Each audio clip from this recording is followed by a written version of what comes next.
الحمدللہ رب العالمین والصلاة والسلام علی سید الانبیاء والمرسلین وبعد۔ حاضرین کرام، سورہ بقرہ کے اندر آیت نمبر 183، 184، 185 ان تین آیات میں جس کا ذکر جزوی طور پر ہوا، رمضان اور رمضان سے متعلق احکامات کا ہے۔ اس کے بعد 186 نمبر کی جو آیت ہے وہ یہ ہے کہ وَإِذَا سَأَلَكَ عِبَادِي عَنِّي فَإِنِّي قَرِيبٌ أُجِيبُ دَعْوَةَ الدَّاعِ إِذَا دَعَانِ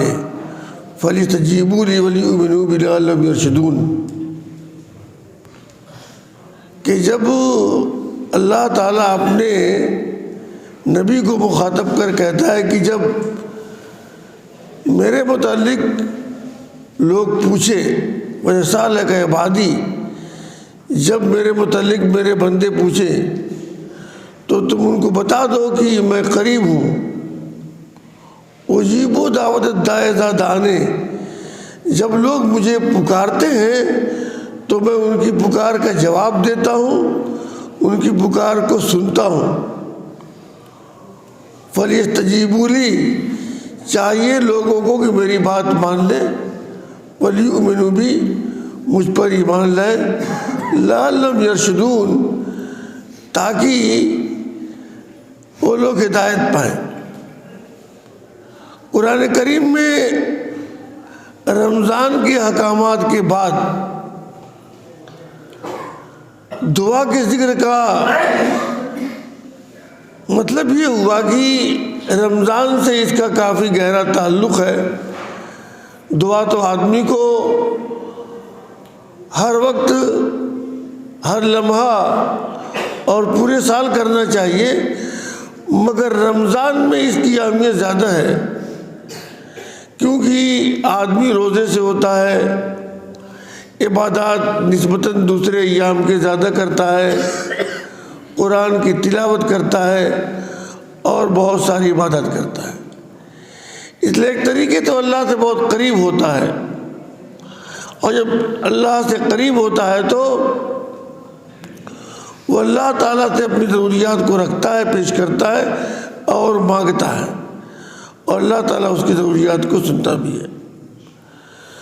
دعا کتنی مضبوط اور اہم ترین چیز ہے۔ مسند احمد کی ایک روایت ہے جو ترمذی اور ابن ماجہ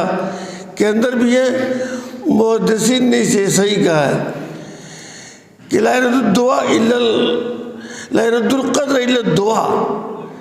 کہ تقدیر کو اگر کوئی چیز بدل سکتی ہے تو دعا بدل سکتی ہے۔ ہم سب جانتے ہیں کہ جو کچھ اللہ تعالیٰ نے مقدر میں لکھ دیا وہ ہونا ہی ہونا ہے، مگر اس حدیث کے اندر اس بات کی وضاحت ہے کہ لا يرد القدر الا الدعاء، کہ دعا ایک ایسی چیز ہے جو آدمی کی تقدیر کو بدل دیتی ہے۔ اس لیے ایک آدمی اپنی ضروریات کے لحاظ سے جو کچھ بھی ہے اسے مانگنا چاہیے، کیونکہ اللہ تبارک و تعالیٰ خوش ہوتا ہے جب اس سے ہم مانگتے ہیں، کیونکہ اللہ تعالیٰ غنی ہے اور ہم لوگ عبد الغنی ہیں، اور عبد الغنی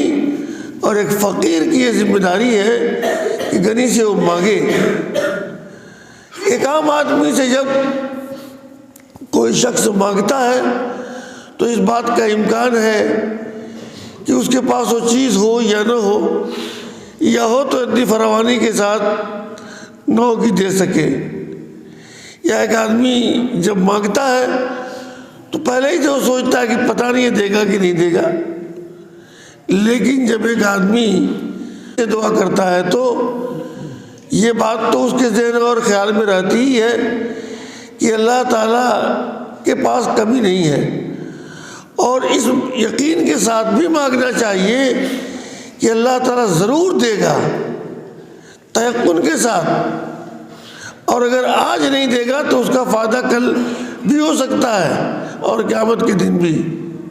اس لیے یہ دعا ایک اہم ترین چیز ہے۔ مسند احمدی کی ایک روایت کے اندر یہ ہے کہ لیسا شیء اکرم عند اللہ من الدعا، کہ اللہ تعالیٰ کے نزدیک دعا سے بہتر کوئی چیز نہیں ہے۔ اس لیے ہم سب کو دعا زیادہ کرنا چاہیے۔ دعا کے لیے یہ ضروری نہیں ہے کہ آدمی قبلہ رو اور بازو ہو تبھی، کسی بھی حالت میں وہ کر سکتا ہے دعا، لیکن اگر وہ قبلہ رو ہے، بازو ہے، قرینے اس طریقے سے بیٹھا ہوا ہے، لگ رہا ہے کہ اللہ تعالیٰ سے مانگ رہا ہے، تو اس کا اثر کچھ اور ہی ہوتا ہے۔ دعا کرنا چاہیے کہ اللہ تعالیٰ ہم سب کو دعا کرنے کی توفیق بخشے، آمین۔ وما علینا الا البلاغ، والسلام علیکم ورحمۃ اللہ وبرکاتہ۔